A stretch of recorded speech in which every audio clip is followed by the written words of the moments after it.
पिताओं, भाइयों बहनों, आज हमारी कलीसिया संत यूहन्ना सुसमाचार लेकर के त्यौहार मना रही है।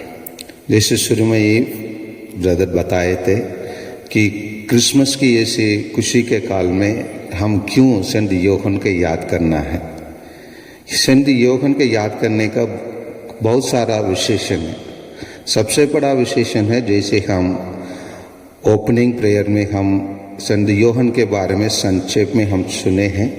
जब आखिरी प्याले के टाइम पर प्रभु यीशु के छाती पर अपने सिर लगाकर एकदम घनिष्ठ है ना, उनके प्रिय शिष्य रहा है। इतना तो नहीं, 12 शिष्य हैं, प्रभु यीशु के 12 शिष्य लोग में 11 लोग शहीद बने और यही एकमात्र शिष्य है जो शहीद नहीं बना, लेकिन इसको भी शहीद बनने का अवसर मिला। इसके उबला हुआ तेल में डाला हुआ, लेकिन इसका शरीर नहीं जला, इसीलिए उसको पेटमोस नाम के एक द्वीप में उसको भेजा गया। जब वहाँ उधर रहता था तब उसको ईश्वर ने दर्शन देकर प्रकाशना ग्रंथ लिखने के लिए उनका आदेश मिला, इसीलिए उन्होंने प्रकाशना ग्रंथ लिखा है।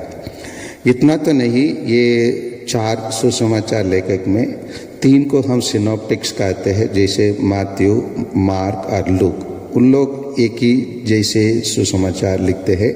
जहाँ हम देखेंगे उन लोग का स्टाइल भी एक ही है और जो मकसद से लिखते हैं उसी को तीनों एक ही समान लिखते हैं।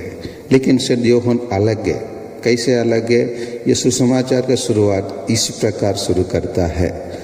आदि में शब्द था, शब्द ईश्वर के साथ था, शब्द ही ईश्वर था।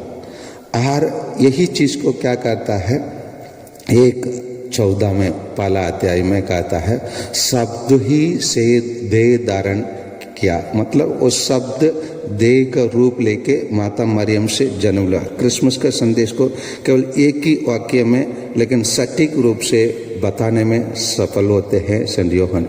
इतना तो नहीं, हम लोग बहुत सारे चीज़ों को प्रभु यीशु का आई स्टेटमेंट कहेंगे इंग्लिश में, जहाँ प्रभु यीशु मैं कौन हूँ बहुत सारे चीज़ बता रहे। जैसे प्रभु यीशु स्वयं अपने को संसार के ज्योति बताएंगे, मैं हूँ मार्ग, सत्य और जीवन बताएंगे, मैं हूँ दाखलता ये बताएंगे, मैं हूँ अच्छा चरवाहा। इन सभी बातों को केवल यूहन्ना, मात्र यूहन्ना के सुसमाचार में हम लोग पाएंगे। अन्य सुसमाचार के लेखक लोग इन सभी बातों को नहीं बताते हैं। और इतना तो नहीं है, ये इस शास्त्र के से ज़्यादा गहराई से वो लिखते हैं, जैसे हम जानते हैं। और इनके सभी चीज़ों को आप लोग जानिए, जैसे पानी को दाखरस के रूप में बदलने का चमत्कार केवल इनके ही सुसमाचार में पाएंगे।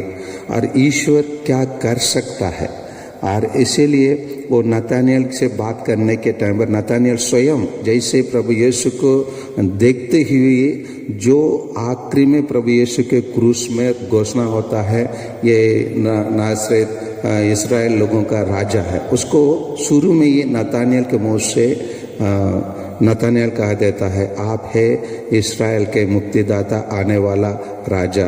ये नतानियल बता देते हैं। इसी प्रकार हम जहाँ देखेंगे यूहन्ना अलग है और एकदम इसीलिए उसको बताया जाता है ये विशिष्ट शिष्य रहा है, ईश्वर के प्रिय शिष्य रहा है।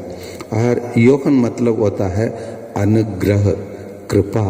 ये कृपा ईश्वर के लिए जैसे माता मरियम को कृपा मिला है वो भी मिला है। इतना तो नहीं है, जब प्रभु यीशु दुनिया से विदा हो रहे थे, शारीरिक रूप से हमारे साथ नहीं रहने वाले हैं थे, तब प्रभु यीशु ने सोचा मैं अपने शिष्यों के लिए या लोग मेरे को जितना प्यार किए उनके लिए मैं क्या छोड़ के जाऊं।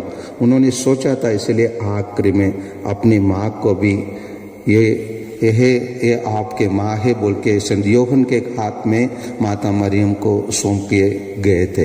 ये महारहस्य को हमारे प्रोटेस्टेंट भाई लोग कभी समझ नहीं पाते हैं, उन लोग नहीं जानते हैं। लेकिन ये कृपा केवल कलीसिया, कैथोलिक कलीसिया के ही मिला है, उसको गहराई से जानने के लिए। इसीलिए हमारी कलीसिया माता मरियम को इतना महत्व देती है, क्योंकि प्रभु यीशु तीन महान चीज को छोड़ के गया है।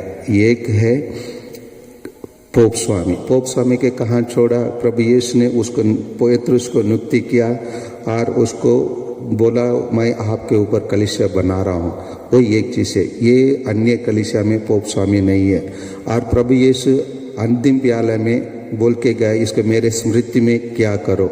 इसी प्रकार टबरनाकल, मंजूषा और परम प्रसाद का रखने का जगह अन्य कलीसिया में नहीं है, कैथोलिक कलीसिया छोड़ के। ये कैथोलिक कलीसिया में है। और तीसरा है जो प्रभु यीशु छोड़ के गया है वो माता मरियम। ये माता मरियम अन्य कलीसिया में नहीं है।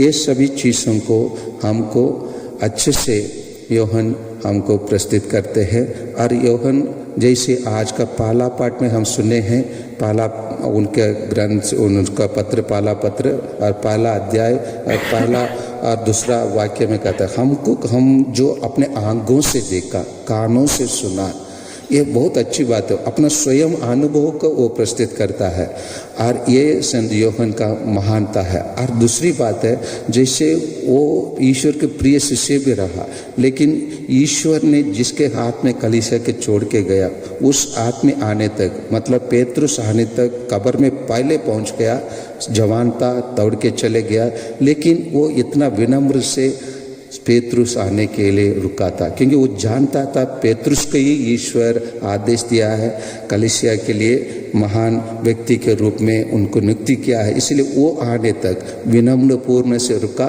वो आने के बाद वो उन्होंने भी उनके साथ जाकर देखा और उन्होंने विश्वास किया, और जो विश्वास किया वही साक्ष्य देता है बोल के अपने आप को लिखता है। इतना नहीं है, वो अपने नाम को भी कहीं भी इंगित नहीं करता है, मैं हूँ जॉन, मैं ये लिख रहा हूँ, मैं ये सुसमाचार पे लिख रहा हूँ, इतना भी बोलने के लिए वो अपने आप को अयोग्य समझा, अपने आप को विनम्र समझा। आइए इस महान व्यक्ति से जो प्रभु यीशु के प्रिय शिष्य रहा है, उनसे हम भी सीखे, हम भी विनम्र बने और हम भी प्रभु यीशु का प्रिय शिष्य बने। आमीन।